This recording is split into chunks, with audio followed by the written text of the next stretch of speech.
Hey, and what's up, my country family? I'm glad you can make it back to GA Country Boy Chronicles. I am your host, the GA Country Boy. Welcome. Got a good show for you today. We'll keep it short. Let's get into it. I just wanted to ask you guys, do you really know what freedom of speech means? I got to tell you, growing up in the South, for one, being black, just being in the country, those three things I know, I'm just trying to tell you my story, how I feel, how I see things. But just those three things, man, being black, being in the South, and just being country, it teaches you freedom of speech very early at a young age. And being on that farm is another thing. I'll throw that in there also as well. Let me tell you why. Freedom of speech was learned by the country boy at a young age. And it's kind of funny, but take it how you want to take it. It's in humor, but at the same time, kind of teaching you a little bit at the same time. Okay. I grew up, I was in that on that hill in Shelman, in that wooden house with my grandmother at the time. I must have been around, I'm gonna guess, 7, 6, somewhere in there. And my grandmother, she was actually cooking, cleaning in the kitchen one afternoon. I think it was a Saturday, and I just remember I had to carry the wood in the house, right? Boom, back and forth. And I was in a bad mood as a kid because I didn't want to do the chores. But let's fast forward the story. So freedom of speech. I got to the point where I thought, because yeah, I did all my chores. I didn't really outwardly say anything, but I felt it and you could see it on my face. I didn't like it. But I got to that point where as a young man, I felt like I'm gonna put the actions with my emotions and my expression. Bad idea. And this is where you learn freedom of speech and what it means, right? Check this out. So I'm carrying the wood in one day, and my grandmother's like, "Hey, baby, I want you to drink some water, but you can finish that a little later." And I'm huffing. I'm like, "Okay." I didn't say anything to her. I just kind of stopped, put the wood down, because we had a fireplace and a wood stove. And I went over and I drank some water for a second. I just sat there and I'm just thinking to myself, like, when is this going to stop? I'm tired of bringing wood in already. I'm tired of being the little man to do everything. That's what I was thinking in my head. But my grandmother, she asked me, she said, "Did you want to try something?" Remember I told you she was in the kitchen cooking. "You want to try this, see what it tastes like?" And I just looked at her. I said, "Okay, grandma." And I walked over to her. And I don't know what made me start the conversation out like this. Freedom of speech.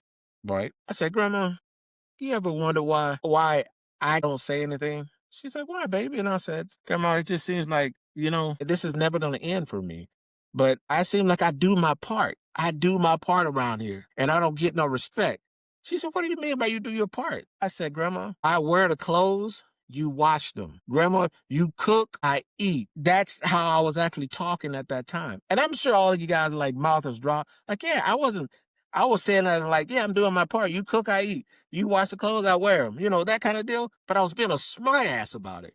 Guys, what do you think happened? Have you ever got to the point where you got lippy or just started feeling like you're getting old enough where you can actually say what you want? You thought you had freedom of speech? You thought you thought that your words could match up with your emotions and your expressions? Have you ever experienced that? Well, this is my moment. Let me tell you guys how this ended for the country boy. So my grandmother's a strong black woman.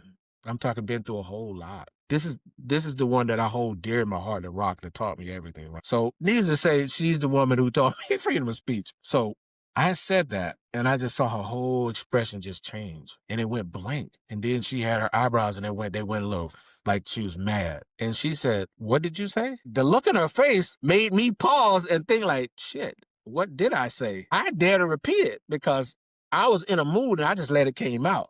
I didn't really catch what I said. I kind of understood what I said. Before I could start anything, my grandmother had this technique, guys, I got to tell you. She had this technique where it's not a backhand bow like that. It's more of a whip, like I stop right here and the fingers come out and smack you and then they come back.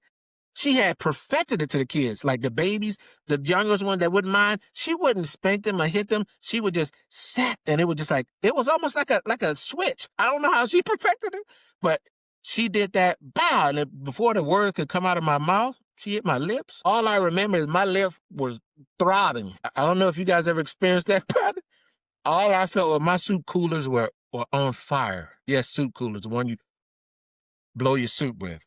Those are called soup coolers. Anyway, that little smack on my lips, and she didn't say nothing, and she just gave me that look, and I understood. I don't know if you guys had grandparents or parents in your life that gave you a look and you knew what it meant. Well, my grandmother gave me that look, and I knew it that I had messed up. And instantly, I let them soup coolers cool off, which are my lips, and I said, "Grandma, I'm sorry." And she looked at me, and she just gave me kind of a side hug.